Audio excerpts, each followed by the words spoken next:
नारद जी महाराज ने आकर के भगवान से कहा कि ठाकुर जी अब आप ब्रज में ही लीला करते रहेंगे कि आगे की द्वारिका लीला, मथुरा लीला ये सब कैसे होंगी?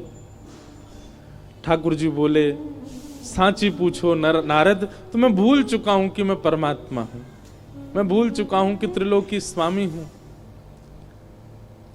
आप सब देवता मंत्रणा करके कुछ ऐसा व्यवस्था करो ना कि कोई और संभाल ले वैकुंठ को, कोई और कर ले आगे की लीला। मैं इन ब्रजवासियों के बगैर रह नहीं पाऊंगा, और मैं तो फिर भी चला जाऊंगा क्योंकि मैं परमात्मा हूं, मेरे अंदर मोह नहीं है। पर ये ब्रजवासी, इनको तुमने झूठे को जाकर अगर बोल दिया ना कि श्री कृष्ण जा रहे हैं, इनके प्राण निकल जाएंगे। मुझे जाता हुआ देखना तो इनके लिए सबसे बड़ा दुर्भाग्य होगा। नारद जी ने बैठ करके भगवान से बहुत देर चर्चा की और ठाकुर जी से कहा, नाथ आपको आना पड़ेगा और कोई उपचार नहीं।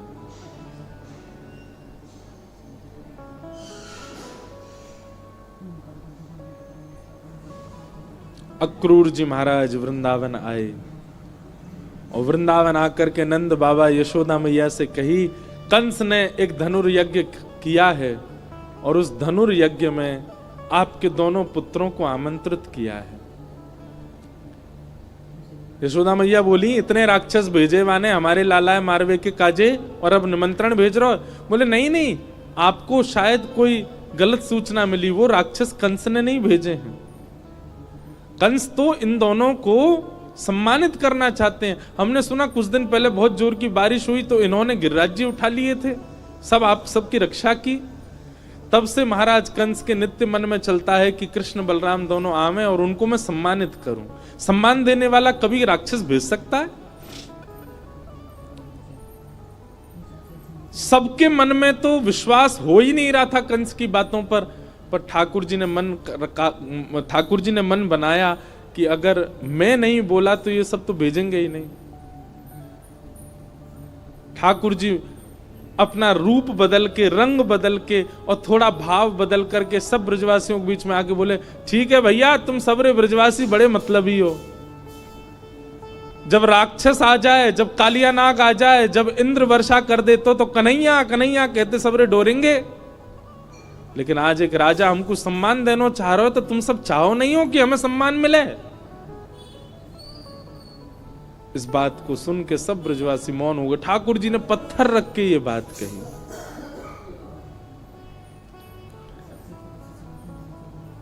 अक्रूर जी महाराज ले जाने के लिए आए हैं श्री ठाकुर जी को।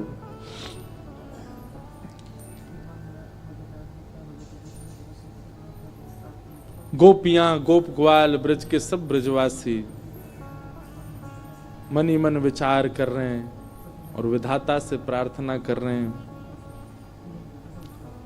कि अहो विधातस्तव न क्वचित् दया संयोज मैत्र्या प्रणयेन देहिना। अरे विधाता, तेरे अंदर दया नाम की चीज नहीं है क्या? कहां श्री कृष्ण को हमारा प्रेमी बना दिया, कहां हम सबके चित्त में उनके प्रति इतना प्रगाढ़ प्रेम प्रकट करा दिया। और जब हम सबके चित्त में प्रेम आ गया, आज मिलने का समय आया, अब उनके संग रहने का समय आया, उनके संग अब लीला करने का समय आया, तो तू उनको हमसे दूर कर रहा है। सब ब्रजवासी मौन हो गए, बोल कुछ नहीं रहे, क्योंकि ठाकुर जी ने ऐसी बात कह दी है कि कुछ कहें तो कहीं ठाकुर जी यूं नहीं समझ लें कि ये सब हमारे शुभ चिंतक नहीं है।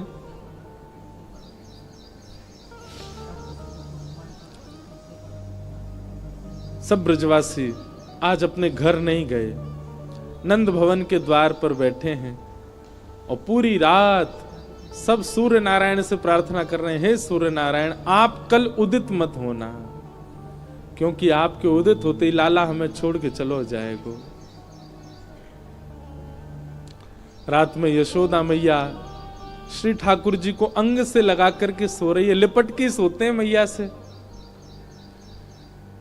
मैया को तो थोड़ी घबराहट हो रही है कि मेरो लाला 2 दिन के काजे मथुरा जा रहा है, पर ठाकुर जी के हृदय में तो इतनी वेदना है, इतनी वेदना है।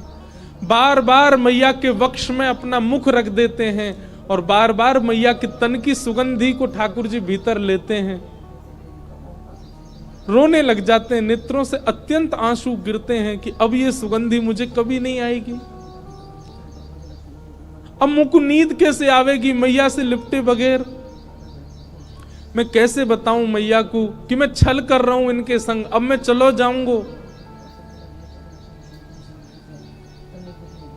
मैया के एक एक अंग का स्पर्श ठाकुर जी अपनी स्मृति में ले रहे हैं। मैया के हाथ कैसे हैं, मैया को वक्ष कैसे हो, मैया को मुख कैसे हो, मैया को पेट कैसे हो, मैया के चरण कैसे, ताकि जब जब याद आवेगी मथुरा जावे के बाद तब तब अपने हाथन को स्पर्श करके स्मरण कर ले करूंगा।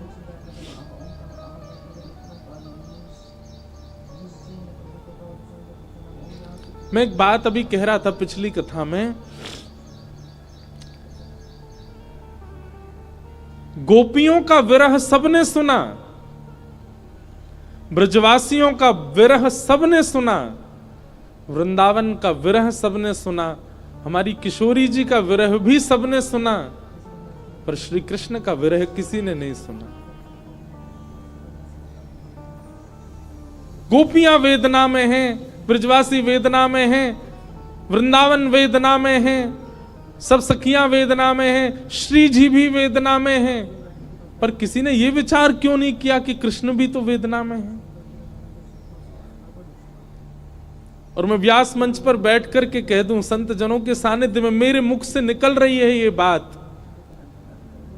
ब्रजवासी, ब्रज गोपिकाएं, वृंदावन आदि आदि जितने भी विरह हैं, इन सब का विरह एक पडले में रख दो और श्री कृष्ण का ब्रज के प्रति विरह एक पडला में रख दो, कृष्ण का विरह भारी है। पर क्योंकि वे पुरुष हैं इसलिए उनका विरह छुपा हुआ है।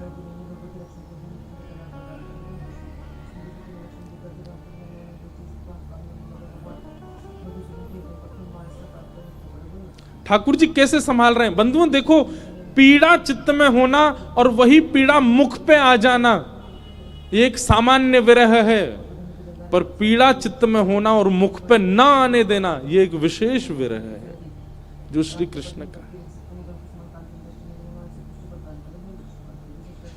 द्वारिका लीला में श्री ठाकुर जी नित्य एक ही करवट से सोते हैं। एक दिन रुक्मणी जी ने कहा कि नाथ आप करवट क्यों नहीं लेते, मैंने बहुत दिनों से देखा है आप एक ही करवट से सोते हो, आप रात में जिस तरफ मुख करके सोते सुबह भी वहीं पाते हो, कोई पीड़ा है? आप कभी सीधे नहीं होते, कभी उस तरफ मुख नहीं करते, क्यों?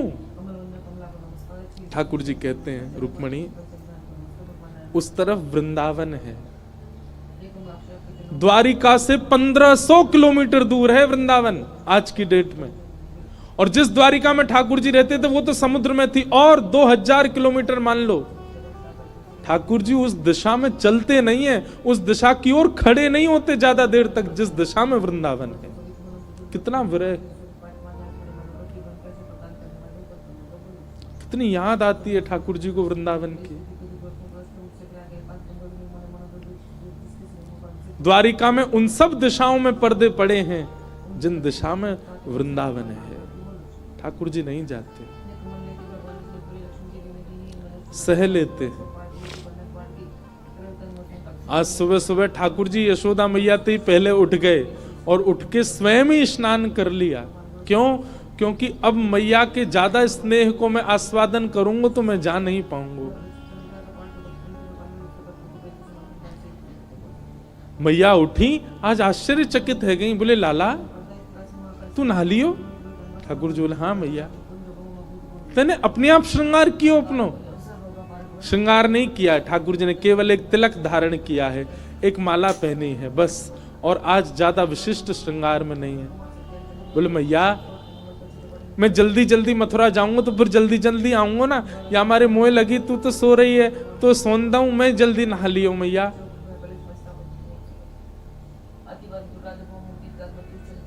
यशोदा मैया थोड़ी सी विचलित तो हुई आज तक ऐसा नहीं हुआ था।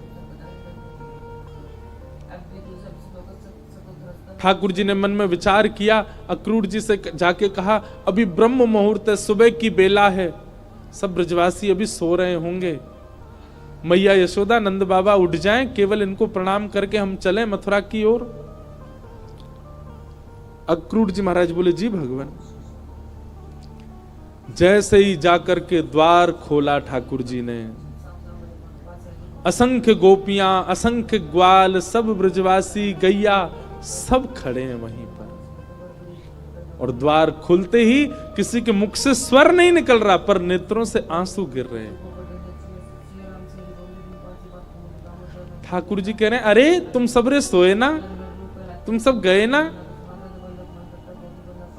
अरे भैया इतना उदास काय को है रहे हो, इतना रुदन काय को कर रहे हो? मैं आ जाऊंगा ना, परसों आ जाऊंगा ना मैं। 2 दिना की तो बात है, ऐसे निकल जाएंगे 2 दिना तो।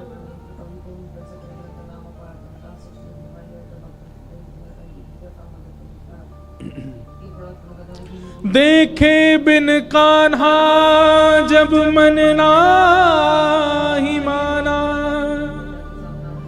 इन आंखों से आज हमने ब्रह्म पहचाना।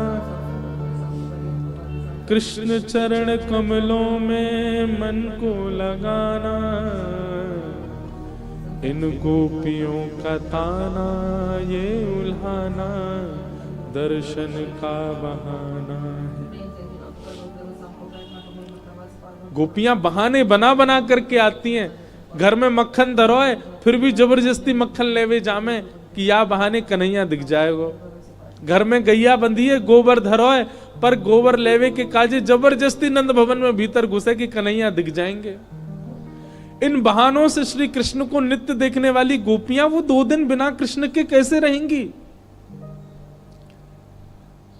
भगवान के सखा मधुमंगल, श्री दामा, तन सुखा, मन सुखा, धन सुखा, सुबल, तोष, सब एक कोने में बैठे।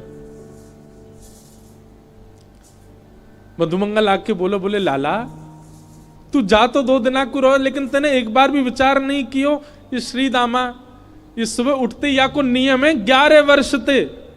भगवान के अधिकतर सखा सब ठाकुर जी से बड़े हैं उम्र में। हमारो नियम है 11 वर्ष थे। हम रोज सवेरे उठ करके आंख बंद करके पहले नंद भवन आमे, सबसे पहले 13 मुखमंडल देखें, वाके बाद जलपान करें लाला। तो देखे बगैर हमारे जल हलकते नीचे ना उतरे। और तू 2 दिना के काजे हमें छोड़ के जा रहा हो, हम कैसे जीवित रहेंगे? ठाकुर जी स्तब्ध हो रहे हैं, मौन हो रहे हैं, कहां समझाएं, अब शब्द नहीं है ठाकुर जी के पास। भगवान किशोरी जी के पास गए, चरणों में प्रणाम किया। राधे राधे, ये स्तुति ठाकुर जी ने ही गाई है, आज भी बरसाने में गाते हैं सब। ठाकुर जी गा रहे हैं राधे राधे करुणामयी कृष्ण प्यारी, मेरी सुधली जो श्री वृषभानु दुलारी, मेरी सुधली जो श्री वृषभानु दुलारी। हे श्यामा जी, आप तो सब जाने, इस विश्व के कल्याण के लिए, उद्धार के लिए मेरो ब्रज से जानो कितनो जरूरी है। आप तो सब जाने श्यामा जी, मुझको आज्ञा दो। हे मनोहारिणी रासेश्वरी रस रूपा, हे रासेश्वरी रस रूपा, ब्रज विलासिनी ब्रज भामिनी ब्रज की भूपा, ओ ब्रज विलासिनी ब्रज बासन ब्रज की भूपा। ललितादिक सहचरी सर्वज्ञ स्वरूपा, ललितादिक सहचरी सर्वज्ञ स्वरूपा। मेरी सुधली जो श्री वृषभानु दुलारी, ओ मेरी सुधली जो श्री वृषभानु दुलारी। हे श्यामाजू, बस आगे की यात्रा में आप मुंह पे दृष्टि रखी हो। ठाकुर जी बिना नेत्र मिलाए चर्चा कर रहे हैं। किशोरी जी कह रही हैं, श्याम सुंदर या को उत्तर मुंह कहां देना चाहिए, आप ही बता के जाओ। ठाकुर जी बोले क्यों? बोले प्रेमी यदि जा रहे हो है तो दूसरों प्रेमी वाकु रोके नहीं, तो फिर प्रेम काय बात को? प्रेमी जा रहा है तो प्रेमी तो वाकु रोकेगो। लेकिन आप शुभ कार्य के लिए जा रहे हो, मानव कल्याण के लिए जा रहे हो, और शुभ कार्य में यदि कोई जा रहा हो तो उसको टोकना नहीं चाहिए। आप जा रहे हैं विश्व के कल्याण के लिए, मैं आपको रोकूं कैसे, मैं टोकूं कैसे? और मेरो प्रेमी जा रहा है और मैं रोकूं नहीं तो प्रेम कैसा? मुझे कहा करना चाहिए श्याम सुंदर, आप बता के जाओ। आपको आज्ञा दे दूं तो फिर मैं प्रेमी कैसी, जो अपने प्रेमी को दूर जावे की आज्ञा दे रही हूं? मैं टोक दूं, रोक दूं तो शुभ कार्य में टोक लग जाएगी। और मैं कछु ना कहूं तो प्रेमी जा रहा और मैं कछु ना कहूं तो फिर प्रेम कैसा?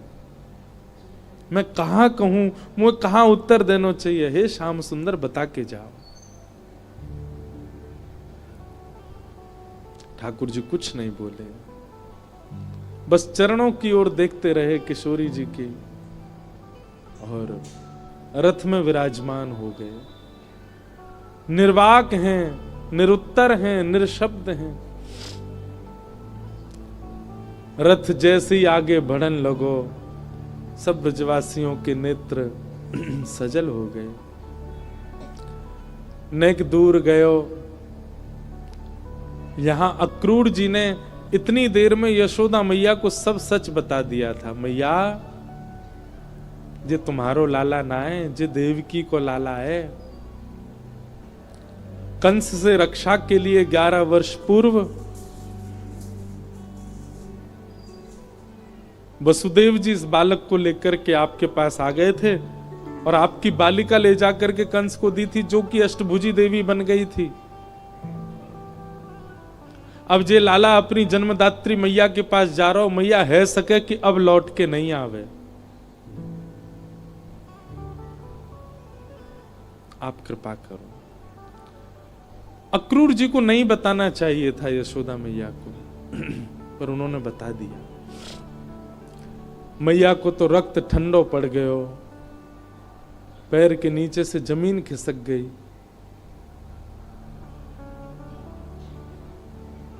ठाकुर जी रथ में बैठ करके जैसे ही जाने लगे, थोड़ी देर बाद जब रथ के चाबुक की आवाज आई, रथ के पहियान की आवाज आई, तब मैया को होश आयो और निकल के भागी अपने भवन से।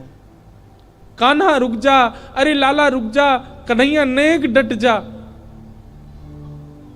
मैया की आवाज सुनकर के श्री ठाकुर जी चलते रथ से कूद पड़े, दौड़ करके आए, मैया के अंग से लिपट गए। मैया तू काय को रो रही है? मैं आ रहा हूं ना, परसों आ जाऊंगा। मैया तू रोवे मत, ऐसे करेगी तो मैं किस जाऊंगा? लाला, मैया सर्वांगीण अंग का स्पर्श करती जा रही है ठाकुर जी के, और कह रही है लाला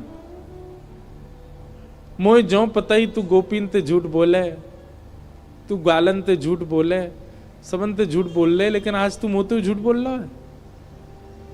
मुझको सब पता चल गई लाला, तू मेरो लाला ना है, तू तो देवकी को लाला है। कंस से रक्षा के काजे अक्रूर जी महाराज तो मेरे पास छोड़ गए, वसुदेव जी महाराज तो मेरे पास छोड़ गए। 11 वर्ष 56 दिना तक मैंने तेरो पालन पोषण कियो, मक्खन खावे के काजे तो को छड़ी दिखाई, उखल में बांध दियो, कभी तेरे पीछे छड़ी लेकर के भागी, कभी तेरो कान मरोड़ दियो, कभी तेरो हाथ जोड़ते पकड़ लियो लाला, ऐसो कोमल सो मेरो लाला। आज मुझको ग्लानी है रही, मैंने क्यों कियो ये सब? नाय मैया, तू मेरी मैया है, तू सब कर सके, तू को सबरो अधिकार है, तू अबई मोको मार ले मैया, तो को सब अधिकार है मैया, मैं तेरो ही तो हूं। लाला तेने बहुत प्रेम दियो मोको, तेने बहुत स्नेह दियो मोको, पर मैं इतनी निष्ठुर नहीं हूं कि एक मैया के प्रेमास्पद को हमेशा के लिए अपने पास रख लूंगी। मैं भी तो मां हूं, मैं भी तो समझूं कि बालक के बिछुड़वे को कष्ट कहा हुआ, आज समझ रही हूं।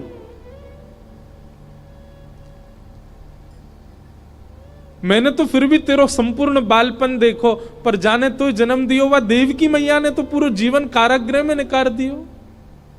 और आज भी अगर मैं तो को रोक लूंगी लाला, तो मैं देवकी के संग बहुत बड़ा अत्याचार करूंगी। वैसे तो में मेरे प्राण बसे, है सके कि तू यहां तक गयो और शायद है सके कि मैं जीवित हूं ना बचूं लाला, लेकिन अब समय देवकी को प्रसन्न करवे को है। तू जा, मुझको एक वचन देके जा लाला, तू देवकी को नहीं बताइयो मैंने तेरो हाथ पकड़ो, कान मरोड़े, तो को उखलते बांधो, और दूसरो वचन देके जा लाला। कहा तो कुछ जब भी खबर पड़े कि यशोदा मरणासन अवस्था में है, वह समय आ जाइयो मेरे पास, तो को निहार लूंगी, तो को देख लूंगी लाला, तो चैन ते प्राण चले जाएंगे मेरे।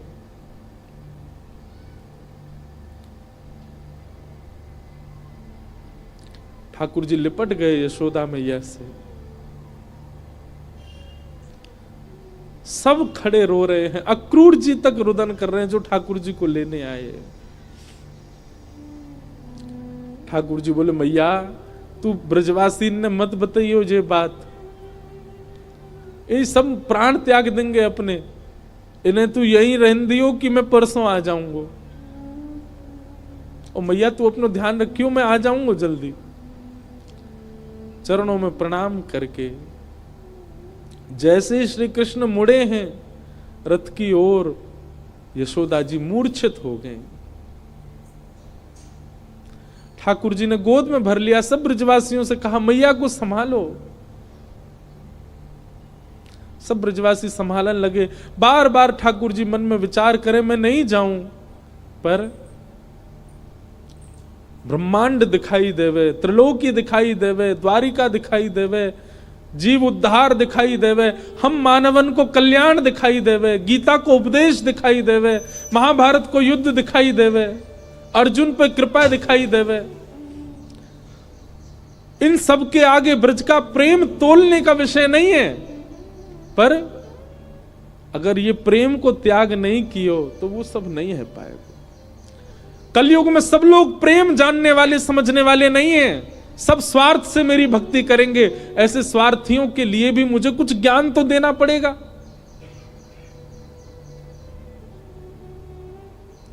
बंधु हमारे ब्रज के ब्रजवासी पता है क्या कहते हैं? कन्हैया की हिम्मत नहीं कि ब्रज छोड़ के चले जाएं, तो मानव कल्याण जीव उद्धार की बात जब ब्रजवासियों को पता चली कि कन्हैया के जावेते जीव उद्धार होएगो, तो ब्रजवासी ने अपने अश्रु जल को संकल्प करके पूरे विश्व के कल्याण के लिए श्री कृष्ण रूपी हृदय को दान कर दियो। जैसे दान किया जाए अपनी बहुमूल्य वस्तु को, ऐसी ब्रजवासी ने अपने अश्रु जल को हाथ में लेकर के पूरे विश्व के कल्याण के लिए कि जाओ पूरा विश्व अपना कल्याण कर लो, इनकी वाणी सुन के, इनकी लीला सुन के, इनके वचन सुन करके सब लोग तृप्त है जाओ, वैकुंठ और स्वर्ग के गामी बन जाओ। वैसे तो हमारे प्राण बसे इनमें, पर इनके जावे से यदि सबको कल्याण है जाए तो हम सब इनको भेज नहीं रहे हैं, इनको दान कर रहे हैं आप सबन के उद्धार के लिए। ब्रजवासियों ने दान किया है श्री कृष्ण का विश्व को, नहीं तो कृष्ण हिल नहीं सकते वृंदावन से बिना ब्रजवासियों की इच्छा से।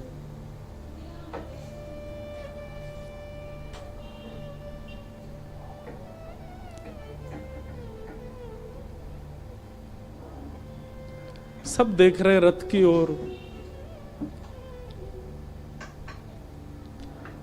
मधुमंगल श्रीदामा चर्चा कर रहे हैं, बोले सुन देखियो लाला अभी आवेगो वापस, वो हमारे बिना रह ही ना पावेगो। इतनो स्नेह इतनो प्रेम जो वाकू दे दियो, जा ही ना पावेगो।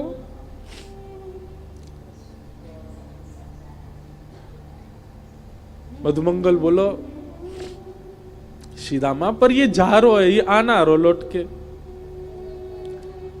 आज हमें लाला पे संशय ना है रो, हमें अपने प्रेम पे संशय है रो कि क्यों ना आ रो जी लौट के। रथ दिखता रहा खड़े रहे, ध्वजा दिखती रही खड़े रहे, और जैसे ही रथ दिखना बंद हुआ, ध्वजा दिखनी बंद हुई, नहीं आए ठाकुर जी लौट के। असंख्य ब्रजवासी वहीं मूर्छित हो गए ठाकुर जी को बिना देखे। नंद बाबा बोले अरे मधुमंगल श्रीदामा, ए भैया ये कहा कर रहे हो, देख परसों आ जाएगा लाला, ये देख सब मूर्छित है गए, जल्दी जा संभालो। सब ब्रजवासी इनको लगायो, कोई जल लेके आ रहा हो, कोई जल पान करा रहा है, गोपी इनको ले ले करके घर की ओर भाग रहे हैं। ऐसी विरह वेदना सबके चित्त में है रही है। अरे केवल मानवों की बात नहीं है, गौशाला में बंदी 9 लाख से अधिक गैया, वो उनके बछड़ा भी दूध नहीं पी रहे हैं आज, उनकी बछिया भी आज दूध नहीं पी रही है। सब केवल अपने कान उठा के श्री कृष्ण को खोज रहे हैं। बंधुओं एक बात कहूं आपसे, लिख लीजिएगा, बद्रीनाथ आपको मुक्ति दे सकता है, जगन्नाथ आपको महाप्रसाद देंगे, द्वारिका आपको सुख देगा, रामेश्वरम आपको पुण्य देगा, वृंदावन केवल विरह दे सकता है।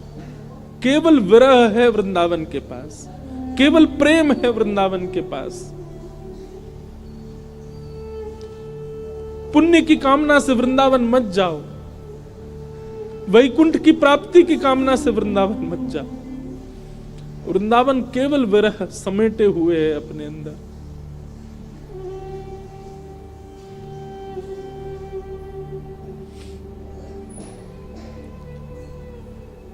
हमारे ब्रज में कहते हैं, वृंदावनम परित्यज्य पाद मेकम न गच्छति।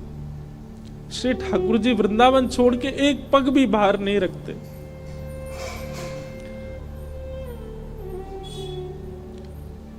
तन गया है ठाकुर जी का द्वारिका मथुरा, आत्मा तो आज भी वृंदावन में ही है, प्राण तो अब भी वृंदावन में ही है श्री ठाकुर जी के। तो कभी नहीं जा सकते वृंदावन छोड़ करके। क्यों ब्रजवासियों के प्राण नहीं निकल गए कृष्ण विरह में? क्योंकि अब स्थूल रूप से भले ही कृष्ण नहीं दिख रहे हैं, सबके अंतस्थ में श्री कृष्ण बैठ गए हैं। गोपियां नेत्र बंद करके अपने अंतस्थ में ही अनुभव कर रही हैं। ऐसा लगता है कृष्ण छू रहे हैं, पर आंख खोल के देखती हैं तो है नहीं। ये अनुभव ब्रजवासियों को जीवित रखता है। प्रत्यक्ष में वो स्थिति नहीं है।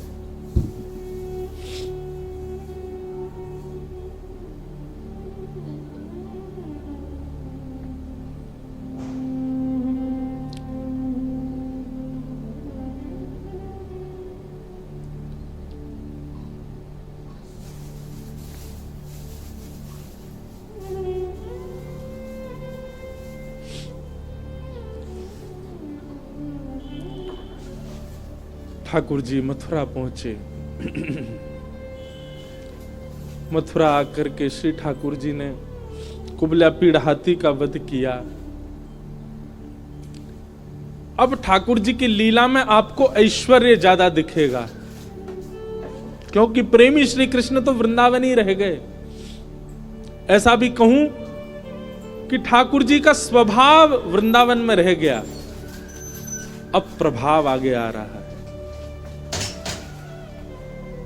वो चंचलता, वो मधुरता, वो प्रियता, अब सब ठाकुर जी ने उसको गौड़ कर लिया। अब ठाकुर जी परब्रह्म की भांति लीला कर रहे हैं, मानो अपने परब्रह्मत्व पर ही ठाकुर जी को क्रोध आ रहा है कि मैं क्यों हूं जिसके कारण मुझे ब्रज छोड़ना पड़ा। कुबल्या पीड़ हाथी का वध कर दिया, जितने मल्ल थे कंस के कंस के रणभूमि में सबको मार दिया ठाकुर जी ने। और 50 सिड्डी ऊपर बैठे हुए कंस को देखा, एक छलांग मार करके ठाकुर जी उसके पास पहुंच गए, दोनों भुजाओं में कंस को उठा करके पृथ्वी पर पटक दिया, गिरते ही कंस के प्राण निकल गए। भगवान तुरंत कारागृह की ओर दौड़े। बंधु एक बात कहूं, ठाकुर जी का एक खेल है, विरह और संयोग, संयोग और वियोग। जिस किसी को भी संयोग का अनुभव हो रहा है, तैयार रहना, वियोग आएगा जीवन में, क्योंकि ये खेल है श्री कृष्ण का। वो ऐसे ही करते हैं, जिसको संयोग देते हैं उसको वियोग देते ही हैं। और जो कोई भी रुदन कर रहा है, जिसके भी चित्त में वियोग, जिसके भी जीवन में वियोग है, परेशान मत होना, एक दिन संयोग होगा। 11 वर्ष 56 दिन पहले छोटी से एक दिना के ठाकुर जी मैया को छोड़ के चले गए, उनको वियोग दे दिया। कहां तो इतना बड़ा संयोग दिया कि उनके गर्भ से प्रकट हुए, और गर्भ से प्रकट होते इतना बड़ा वियोग दे दिया कि मैया रोती विलखती छोड़ गए।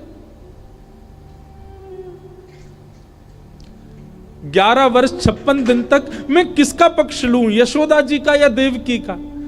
देवकी मैया रोज कारागृह में खिड़की पे खड़ी हो जाती है, ऊपर साधन नहीं है तो जबरदस्ती घड़े पे घड़ा रख के या कोई ऐसी व्यवस्था करके खिड़की के ऊपर खड़ी हो जाती है, और वहां से वृंदावन से आने वाले लोगों को बुलाती है। बोले सुनो, कहां ते आ रहे हो? बोले हम तो वृंदावन ते आ रहे हैं। अच्छा, तुमने वृंदावन में कुछ देखो? अरे बड़ी सुंदर लता गुल्म, यमुना जी, ऐसी रेणु, ऐसी गैया, ऐसे गोप ग्वाल। देवकी मैया बोले सबसे सुंदर कहा है वृंदावन में? मैया सबसे सुंदर तो यशोदा को लाला है। अरे मैया कैसो चले, कैसी बात बनावे, कैसे नैन मटकावे, वाके अंदर तो ऐसी सुगंधी आवे। अरे हम तो सांची पूछो, हम तो भैया देखवे जामे। द्वार वहीं खिड़की पे खड़ी खड़ी देवकी रुदन करती है, मैं कब देखूंगी अपने लाला को? काश इन्होंने यशोदा की लाला की जगह एक बार कह दिया हो तो देवकी को लाला। उनका विरह कम नहीं है। 11 वर्ष 56 दिन कहां ब्रजमंडल में इतना आनंद, इतना सुख, इतने उत्साह। कई लोग मुझे बोलते हैं ठाकुर जी क्यों, कितना बुरा किया ठाकुर जी ने ब्रजवासियों के साथ। ठाकुर जी को देवकी का विरह दिखाई दे रहा है। जहां लाखों नर नारी आनंद कर रहे थे, वहीं एक कारागृह में बैठकर के सिसक सिसक के रो रही है देवकी। पता चला जब देवकी को कि मेरे लाला ने गिरिराज जी उठाए हैं, 7 दिन तक अन्न जल नहीं पाया, केवल जल पी करके व्रत कर रही है कि मेरे लाला स्वस्थ रहे, मेरे लाला को कोई पीड़ा नहीं हो। जैसी पता चलती कोई राक्षस वृंदावन चलो गयो है, देवी की मैया उसी समय तप में बैठ जाती। हे विधाता, आप जैसे कहेंगे वैसे जीवन जीऊंगी, पूरी युवावस्था मैंने जेल में निकाल दी, बस मेरे लाला को स्वस्थ रखी हूं, प्रसन्न रखी। आज 11 वर्ष 56 दिन बाद उस कारागृह में चंदन की सुगंधी आ रही है। उस कारागृह की ओर एक प्रकाश आ रहा है। जैसे देवकी मैया ने कारागृह के द्वार से झांक करके देखा, श्याम वर्ण है, मधुर कटाक्ष नेत्र हैं, अद्भुत अधरामृत है, घुंघराले केश हैं, सुंदर पटका डाले हैं श्री ठाकुर जी, त्रिभंग ललित श्याम सुंदर टेढ़ी सी चाल चलते हुए आ रहे हैं मैया की ओर। जैसे ही मैया ने देखा, देखते ही मैया तो न्योछावर हो गई लाला पे। मेरो कन्हैया आ गयो, मेरो लाला आ गयो। जेल के भीतर ही नृत्य करने लगी। ठाकुर जी दौड़े मैया के पास, ताला खोल के भीतर प्रवेश किया। मैया ने अपने अंक में भर लिया। 2 बार मूर्छित हो गई देवकी, ठाकुर जी को अंक में भर के। ठाकुर जी ने बहुत स्नेह किया। मैया ने लाला को हाथ पकड़ लियो